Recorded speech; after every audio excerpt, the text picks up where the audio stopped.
Insomniac games have scored hit after hit over the last few decades, and while modern gamers may not have experienced their earlier successes like Ratchet and Clank, we're definitely all familiar with games like Spider-Man and Sunset Overdrive. Insomniac are the kings of good old-fashioned action-adventure games, and even though Spider-Man 2 is the main focus of most gamers recently, their next project, simply titled Wolverine, just got some new information. So if you're excited to step into Logan's boots, make sure you drop a like on this video and stay subscribed to the channel so you don't miss any future updates, and let's just get right into this. Our intel today comes from Reno the Bouncer on Twitter, a gaming insider who has recently tweeted out a long list of details about the Wolverine game, some of which were previously reported on by other insiders like Jeff Grubb, but there were also a couple new nuggets of information to make the whole thing sound more exciting. According to Reno, Insomniac's Wolverine is aiming for an M rating with a very mature tone, which lines up with what we previously heard about the game going for a quote hard R rating in terms of its action and violence, which was previously reported by Jeff Grubb. Reno also says the game will be designed to be semi-open linear, similar to the rebooted God of War series, so it won't be a true open world game like recent Insomniac titles, but I'm perfectly okay with that because it wouldn't really fit Wolverine's character anyways. The only way to make a Wolverine game open world and actually work would be to give him a motorcycle or a car, and I just don't think that's the kind of gameplay loop people are looking for from a Wolverine game.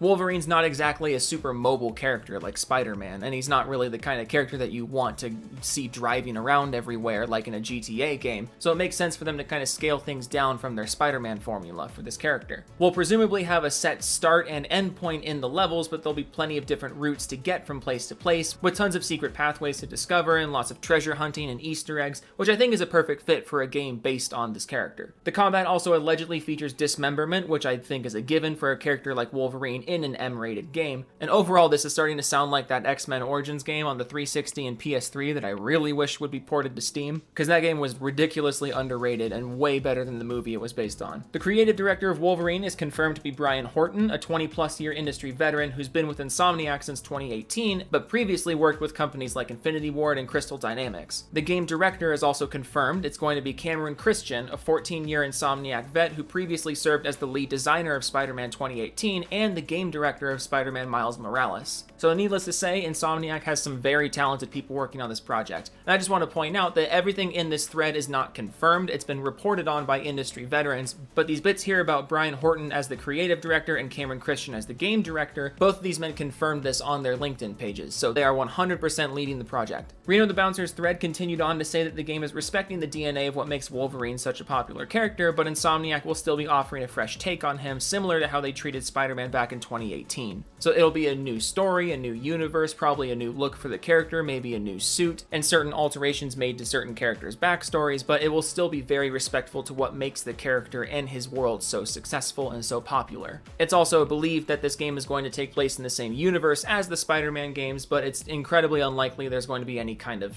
story overlap or cameos. The game will be exclusive to the PS5 at launch, obviously, and is projected to come out in the fall of 2024, although we tend to believe that there's going to be a PC port roughly a year after launch. And Reno closed his thread by saying that most of these details were confirmed by industry insiders and not by Insomniac themselves, but again, I do want to remind you that the bits about the personnel, with Brian Horton serving as creative director and Cameron Christian serving as game director, again, those are 100% confirmed. Overall, I'm super excited for this game. An M-rated Wolverine game with a God of War-like level structure sounds awesome, and again, it sounds like an evolution of the X-Men Origins game that was on the 360 and was super underrated. But what do you guys think about this information? I know it's not a lot of new intel, but it's still enough to get us hyped because I'll admit we're pretty big Insomniac fans here on the channel. So be sure to let us know what you think about this game down in the comments. Make sure you're subscribed to the channel so you don't miss any future updates, and we'll see you in the next one.